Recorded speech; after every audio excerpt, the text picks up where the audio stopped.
आप सब बच्चों को एक सूचना बताया जा रहा है और आज 23 मार्च है ना। तो भारत सरकार का तुगलकी फरमान जारी हुआ है कि आप सब बच्चों का विद्यालय फिर बंद किया जा रहा है क्योंकि कोरोना बढ़ रहा है। शांत रहिए कि आपका विद्यालय आज से 31 मार्च तक विद्यालय बंद रहेगा, ठीक है। और आप सब लोगों को बताना चाहेंगे कि यही काम पिछले साल भी हुआ था कि एक हफ्ते के लिए लॉकडाउन किया जाएगा जब आपका एनुअल एग्जाम चल रहा था, और तब से लेके पूरा साल जो था वो विद्यालय बंद हो गया, जिससे आपकी पढ़ाई बहुत ज़्यादा नुकसान हुआ। और इस साल जब विद्यालय खुला, आपने किताब कापी अपना सारा व्यवस्था कर लिया, तब हमारे तुगलकी फरमान जो हमारे सरकार हैं वो अब आदेश कर दिए कि अब फिर जो है कि ये विद्यालय फिर बंद होगा। माननीय योगी आदित्यनाथ महाराज जी, मैं आपसे पूछना चाहता हूं कि आप बच्चों के भविष्य के साथ और जो प्राइवेट अध्यापक विद्यालय में पढ़ा के अपनी रोजी रोटी कमा खा रहे हैं, उनके पेट पे लात क्यों मार रहे हैं? इन बच्चों के भविष्य के साथ खिलवाड़ क्यों कर रहे हैं? ठीक है, कोरोना अगर बढ़ रहा है, विद्यालय बंद था, पूरे साल में किसी एक अध्यापक ने, किसी एक प्रबंधक ने कभी भी विद्यालय खोलने के लिए कोई धरना प्रदर्शन नहीं किया और हम लोगों ने पूरा सपोर्ट किया। लेकिन बीच में अगर कोरोना फैल रहा है तो मैं आपसे पूछना चाहूंगा कि जब गोरखपुर महोत्सव आप करा रहे थे तब कोरोना फैल नहीं रहा था। जब आप आके यहाँ पे इलाहाबाद के प्रयागराज में कुंभ का मेला लगवा रहे थे तब कोरोना नहीं फैल रहा था, जहाँ पे करोड़ों लोग स्नान करने गए। और अभी हरिद्वार में महाकुंभ का आयोजन आप करवा रहे हैं तब कोरोना नहीं फैल रहा है। बिहार में चुनाव हो रहा है तब कोरोना नहीं फैल रहा है। और विद्यालय जो बच्चों का सबसे देश की रीढ़ की हड्डी होते हैं, जिनकी बुनियादी शिक्षा, प्रारंभिक शिक्षा आप बिल्कुल बर्बाद कर दिए हैं पिछले 2 साल से, और अब जाके फिर लॉकडाउन आप लगा रहे हैं। तो आपसे पूछना चाहेंगे कि बच्चों के भविष्य के साथ आप मैच क्यों खेल रहे हैं? ये जितने भी बच्चे हैं, अगर 1 मार्च आप 1 अप्रैल बोले हैं, 1 अप्रैल तक अगर विद्यालय नहीं खुला तो इन सारे बच्चों को लेके मैं रोड पे बैठ जाऊंगा। ये मैं आपको खुला चैलेंज कर रहा हूं, क्योंकि बात सिर्फ मेरे तक का नहीं है, इन सारे बच्चों का भविष्य है।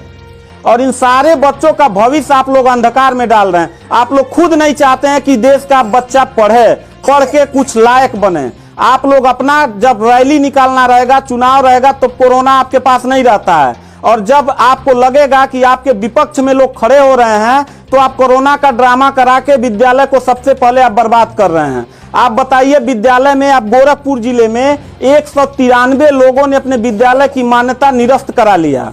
जानते हैं क्यों? महंत योगी आदित्यनाथ जी, क्योंकि वो लीज पे चलाते थे और उनका भाड़ा हुआ करता था 40,000 45,000 रुपया मंथली हुआ करता था। वो भाड़ा न चुकाने के वजह से, चूंकि मालिक को भाड़ा चाहिए, उन लोगों ने अपनी मान्यता निरस्त करा दिया। और सरकारी जो स्कूल है उनकी हालत तो पहले से मतलब खस्ता हो चुकी है। तो ऐसे कंडीशन में गार्जियन करे तो क्या करे, और हम अध्यापक करे तो क्या करें? ये जितने भी 16-17 स्टाफ हैं, इन सब लोगों की रोजी रोटी चलती है इन बच्चों के और इस विद्यालय के संस्था से। आप लोग हमारे पेट पे प्रहार कर रहे हैं, हम लोगों के व्यवसाय से प्रहार कर रहे हैं।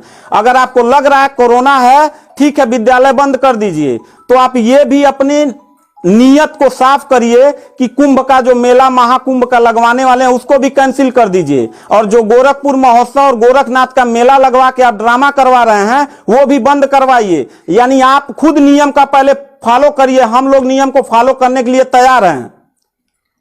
अगर लास्ट में जाते जाते यही कहेंगे, इन बच्चों को चेहरों को देखिए, इनके माता पिता ने सारे बच्चों का, किनका मोबाइल बज रहा है, साइलेंट कर लीजिएगा सर। इन सब बच्चों के माता पिता ने, बच्चों कितने लोगों ने आप किताब कापी अपना सारा कंप्लीट कर लिए हो? पता है, एक एक बच्चों की किताब कापी 2-2 हजार रुपए की आती है। आप फिर लॉकडाउन लगा दिए, इनकी पूरी पढ़ाई बर्बाद हो गई। अब यानी आपने 1 हफ्ते का लगाया है, आपकी नीयत पे तो मुझे 100% विश्वास है ही नहीं है कि आप करोगे क्या। आप पूरे साल पढ़ाई बर्बाद करोगे। हाथ नीचे करिए। अब ये बच्चे करेंगे क्या? किताब लेकिन के गार्जियन करेंगे क्या? हम लोगों ने पूरा कोऑपरेट किया सरकार को। जितना दिन लॉकडाउन लगा था उतना दिन का मैंने पूरे सभी विद्यालय के लोगों ने शुल्क माफ कर दिया, क्योंकि गार्जियन के ऊपर कोई लोड न पड़े। हम लोगों ने टीचरों को पेमेंट नहीं किया, क्योंकि हम लोगों ने जब फीस नहीं लिया तो पेमेंट कहां से करें। हम लोगों ने पूरा सरकार का साथ दिया, जितना हो सकता था सब लोगों ने साथ दिया। लेकिन अब इतनी कंडीशन होने के बाद, विद्यालय खुलने के बाद आप लोग विद्यालय बंद कर रहे हैं, ये बहुत ही गलत कर रहे हैं। और आपका पॉलिटिकल जो फंडामेंटल जिस पे आप चल रहे हैं कि जिन नियतों पे आपका बर्बाद होने वाला है, मैं लिख के आपको दे दूंगा कि अगर फिर से 1 अप्रैल के बाद, ठीक है, अगर 1 हफ्ते के रोकने के बाद कोरोना भाग जाता तो मतलब 1 हफ्ता आप बंद कर लीजिए, बिल्कुल हम लोग 1 हफ्ता नहीं पढ़ाई कराएंगे। लेकिन अगर फिर साल भर का ड्रामा आपने किया तो निश्चित तौर पे याद रखिएगा कि तानाशाही उतना ही अच्छा लगता है जितना तानाशाह के अंत होने का समय ज्यादा दूर हो, और आपका समय बिल्कुल नजदीक आ गया है। तो मैं उम्मीद करता हूं कि आप ये काम बिल्कुल मत करिएगा। 1 अप्रैल के बाद अगर विद्यालय फिर से आप बढ़ाएंगे तो इन सब चेहरों को देख लीजिए और इनके गार्जियन को लेके, अपने पूरे स्टाफ को लेके जिले से लेके मैं प्रदेश लेवल तक धरने पे बैठूंगा। इस बात को याद रखिएगा, क्योंकि सवाल यहां सिर्फ मेरे रोजगार का नहीं है, मेरे जितने सहपाठी और जितने मेरे कर्मचारी लोग हैं और इन बच्चों के पढ़ाई का भविष्य का सवाल है। तो मैं इन बच्चों को लेकर धरने पे बैठ जाऊंगा, और जरूरत पड़ा तो असंवैधानिक भी हो जाऊंगा। इसी के साथ मैं सरकार से रिक्वेस्ट करूंगा कि अगर 1 हफ्ता में बंद करने से कोरोना भाग जाता है तो हम सब लोग आपके साथ हैं। अगर नहीं भागता है तो 1 अप्रैल से छोड़ दीजिए। हम लोगों को कोरोना होगा, मरेंगे, क्या करेंगे वो हम लोगों की रिस्पांसिबिलिटी है। आपको इतना चिंता करने की जरूरत नहीं है, क्योंकि कोरोना में लॉकडाउन लगाने के बाद खाना हम ही लोग पहुंचाएंगे, लोगों के आने जाने की व्यवस्था हम ही लोग करेंगे, उनके दवा दारू की व्यवस्था हम ही लोग करेंगे। आप सिर्फ ड्रामा करेंगे, सिर्फ थरिया पिटवाएंगे और मोमबत्ती जलवाएंगे, इससे ज्यादा तो आपकी कुछ औकात है ही नहीं है। तो मैं उम्मीद करता हूं कि 1 अप्रैल के बाद आप विद्यालय खोल दीजिएगा। इन बच्चों के भविष्य के साथ आप लोग खिलवाड़ मत करिएगा।